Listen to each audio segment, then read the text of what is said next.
The guiding principle of Japan's security policy today has become known under the concept of proactive contribution to peace. This refers to a shifting security policy put in place since the arrival of the administration of Prime Minister Shinzo Abe in 2012 and reflects the need for Japan to revise its security posture in light of the many security challenges and strategic uncertainties it has been dealing with. Basically, Japan wants to be less of a security consumer and more of a active provider for global security. In a way, it wants to play a role that is commensurate to its national capabilities and its international profile, being a little bit frustrated of the criticism it has been receiving due to its decades-long checkbook diplomacy. While doing so, it of course remains within the limits of its constitution. It's just that the one country pacifism become eventually a global or more proactive pacifism promoting the peace globally. The Abe administration also within this concept introduced a number of firsts, a number of new measures that mark the importance of security for Japan. One of them has been the establishment of a National Security Council, which is an interagency consultancy and advisory body on strategic issues of national importance that is situated directly under the prime ministers. The other one being the national security strategy. In fact, this is the first, in 2013, it was the first security strategy called by that name that Japan published, because until now, Japan has been guided by the national defense policy guidelines only, while this is a proper strategic document in the same way as any wide defense papers. Of course, Abe administration also adapted its defense budget and increased it by roughly 5% as opposed to the previous years in total, while of course we still stay within the 1% of GDP. The national security strategy, therefore, expands on the proactive contribution to peace concept, explaining its 6 pillars. At the national domestic level, we see a pledge to expand and enforce its domestic capabilities, to build a comprehensive defense architecture, and also to deal with some of the joint issues such as cybersecurity, counterterrorism, and the defense of outer space. The US-Japan security alliance is also reinforced in light of the many issues that we discussed in a previous session, pledging more and closer defense cooperation.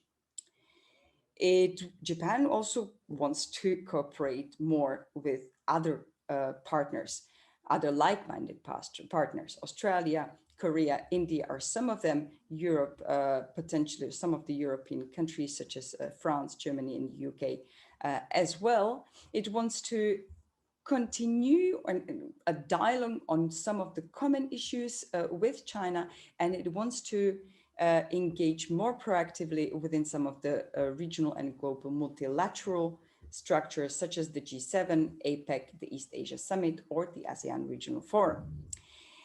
It wants to contribute to international peace and stability within the UN framework, but also within the debate on the global rules-based order, the regulations of some of the new frontiers, such as space and cyber, and of course, to global efforts in disarmament and non-proliferation. The efforts to use this development assistance to promote democratization and human security remains one of the key pillars of Japanese security since always. But we do have a rather novel part, which is the development or greater emphasis on the development of national defense technologies and capabilities. to reinforce the domestic foundations of national security. And yeah, we will see that a little bit more in detail. Now, that is one of the groundbreaking legislations, if you want, in 2014 to push this newly found autonomy in defense technology and equipment production.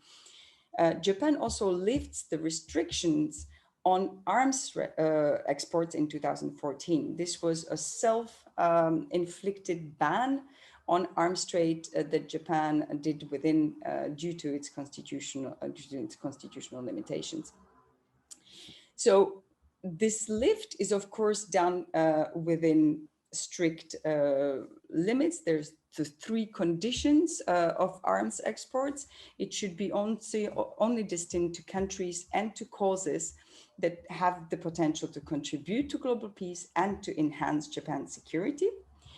They should be, of course, prohibited to countries that are involved in any sort of conflicts, that are under any arms embargo, or in cases where violate the UN Security Council resolution. The third condition is that they should be done in full transparency and control over the end use of those weapons and technology, eventually also to prevent some of the dual use technology transfers. It is a very important and significant step forward because it allows also the joint development, cooperation, strengthening cooperation in defense technologies with other like-minded partners, which has been very much in demand. Even before 2014, Japan did engage in limited technological cooperation with the United States, but of course, not within the Security Alliance, but not with others and not directly in arms sales. So it does strengthen the potential for defense cooperation with some of its partners. And it is, in fact, very much also destined to the potential market, the most plausible potential market could be Southeast Asian countries. In fact, there are ongoing talks with Vietnam, with Indonesia and Thailand for allowing some of these arms deals.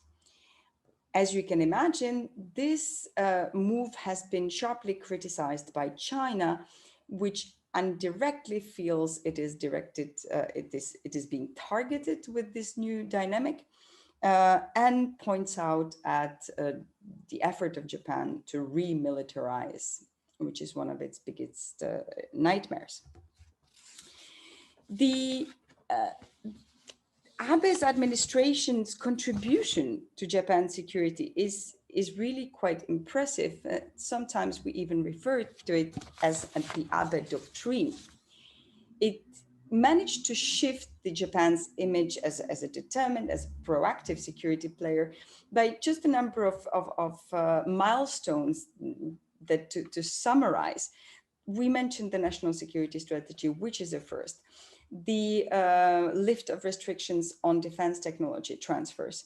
Importantly, the right of collective self-defense that we mentioned earlier is really an effort to kind of reinterpret the Japanese constitution to allow for this very valuable contribution to global security. In 2016, Japan came up with the concept of free and open Indo-Pacific, which is a grand vision for the management of regional affairs within the Indo-Pacific space. We will talk about this extensively within the next module of our course, so I will not spend too much time on it. But overall, it really managed to strengthen many of those security and defense partnerships with like-minded and long-standing partners such as Australia, India, US, Southeast Asian countries, but of course, also Europe. In 2019, Japan and Europe signed the Economic Partnership Agreement and also a strategic partnership agreement that is currently still work in progress on how to implement it. We will talk about this more in dedicated lectures specifically on these topics, so I won't go any further.